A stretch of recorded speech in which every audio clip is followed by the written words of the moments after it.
on nous dit que on nous oblige à faire du transport simultané. Qu'est-ce que le transport simultané?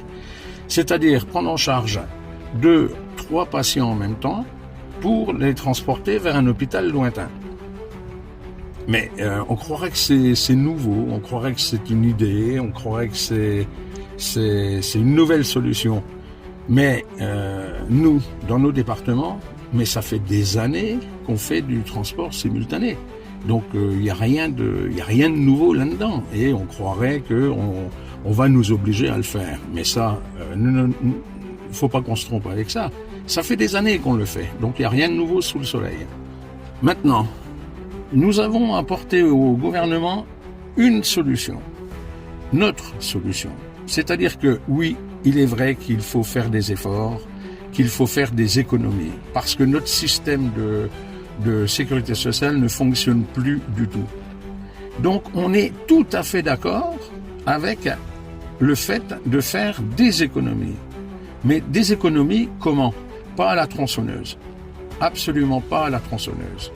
Parce que moi je vais vous expliquer ce qu'a prévu le gouvernement. Le gouvernement a prévu de mettre les transports sanitaires à genoux pour développer l'ubérisation dans notre transport sanitaire, et ensuite, quand on aura été mangé par Uber, qu'est-ce qui va se passer? Eh bien, Uber va travailler au ras des pâquerettes, au niveau tarif, va casser le marché, et d'autre part, va faire du transport de marchandises.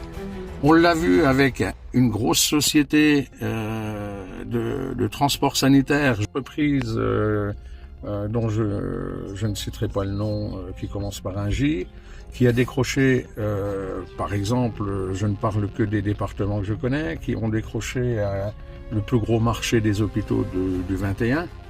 Et avec un peu de recul maintenant, on entend les hôpitaux du 21 qui se plaignent parce que ces gens-là, cette entreprise-là, va chercher les patients quand ils ont envie, parce qu'ils ont le monopole.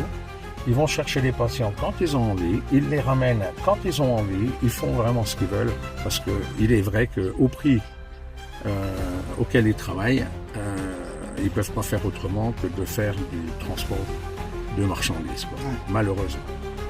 Ils travailleraient au prix réel du marché, ils ne se comporteraient pas comme ça. Ils ne feraient pas du travail aussi dégueulasse. Donc ça, c'était pour l'ubérisation. Je reviens donc sur le fait qu'il y a un déficit, certes, les transports coûtent cher.